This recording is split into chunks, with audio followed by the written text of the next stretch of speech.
my name's Isabel and I am a contributor for Insurance Investor. Today I'm here with Robert Hulme, who is the Responsible Investment Engagement Manager at West Yorkshire Pension Fund, and he is speaking at our Institutional Fixed Income Summit later this year in June. I'm here today to gain a little bit of insight into some of the topics that he might be talking about on his panel session later this year. Hi, Robert. Hi, good afternoon. The first question I've got is, with so many different ESG principles available, how can institutional investors choose the right ones for their portfolio? Right. Well, I suppose there's a couple of elements to this question. Firstly, as ESG has become more mainstream, it's become a lot more codified, and the approach of different asset managers is often built around whichever framework they're following. So in the case of, say, asset managers who are selling into Europe, they are very much focused on the SFDR, the Sustainable Finance Disclosure Regulations that oblige them to disclose their specific risks and policies and ask them to define their funds in one of several categories. For large asset owners such as ourselves, we have to submit a number of reports and which really define what our stewardship and responsible investment policies are. So we have to submit something under the Stewardship Code, which is basically defining how we are responsible investors.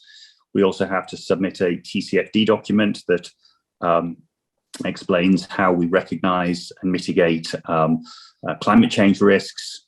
And similarly, we have to submit a Paris-aligned net zero commitment as well, which basically states how we are progressing to hit our net zero 2050 target. So you can say that the approach of asset managers has become a lot more rigorous, but also defined by regulation. Now, the second part of this is that there is still scope, and ESG for individual asset managers will reflect their own idiosyncratic nature. What is the defining nature of the asset management company? How does it view its fiduciary duties? And how active is it able to be? For example, we are a pension fund that covers a significant number of public sector employees, many of who are unionized. I would suspect that our view towards unionization within companies in which we invest is more developed than, say, a hedge fund would be based in Mayfair. So there is a lot of top-down regulation, but then there's always this idiosyncratic approach. Okay. Perfect. And then to what extent do you think institutional investors creating meaningful change, are they tilting their portfolios and making exclusions? How would you kind of foresee that? I think in the very origins of ESG, certainly factor tilts, certainly screening for sin stocks was the approach. I think the argument has very much moved on into engagement. So we would consider ourselves to be fractional owners of the business, and managers are therefore our agents. And as owners of the businesses, if we don't like what management are doing, then we should vote to change management. So we have a responsibility in terms of the behavior of the companies that we own. And that is pretty much consensus in terms of most of the asset managers within Europe.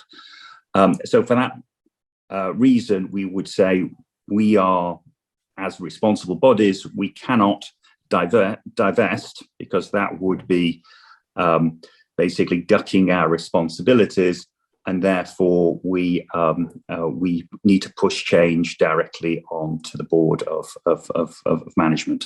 Now, this approach really was vindicated, I suppose, in the proxy season last year. The best example is probably an activist hedge fund called Engine Number One that was able to place 3 of its nominees onto the board of the US oil major Exxon.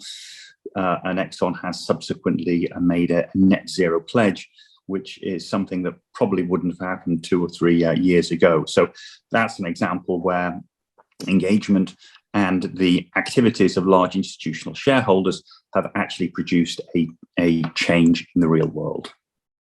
Okay, perfect. And then when thinking about how we can make a meaningful and impactful change, do you think there are asset classes that kind of offer those best opportunities? Or how do you foresee institutional investors to be able to deliver that meaningful and impactful change? I think it's recognised that equities in Europe offer the best opportunities for leverage. You've got a large body of shareholders who are aware and interested in terms of ESG, and they are willing to vote accordingly. Where we have less leverage is perhaps on the debt side. We're not owners, we are creditors. There is significantly less leverage in that instance. However, it's not impossible. You can have a well-packaged debt instrument that has the ability to change behavior, certainly when a company is raising money. We can have certain thresholds for improvement in terms of activity. Otherwise, the price of debt can become onerous. But we would recognise that certainly European equities are where we have the most leverage, and some of the other asset classes we possibly have a little less. Perfect. And then my kind of final question is, how can institutional investors measure and report the impact that their ESG strategies are having? I think part of being a responsible investor is that we need to be transparent and open in terms of what our expectations are of companies, in terms of how we vote, in terms of how we engage. I think that's an approach that's really welcome. So we do on a quarterly basis release what our voting pattern has been. Same with our engagement activities. We also put out, for the benefit of our members, what has led us to follow specific approaches. So yes, we try to be as transparent as possible, both with the companies in which we invest and also the members who are trusting us to pay their pensions. Perfect. Well, thank you so much, Robert, for your time today. I really appreciate it. And for anyone who is interested in attending the Institutional Fixed Income Summit, registration will be open soon for the event in the 9th of June. So thank you so much, Robert, and take care. Great. Thank you.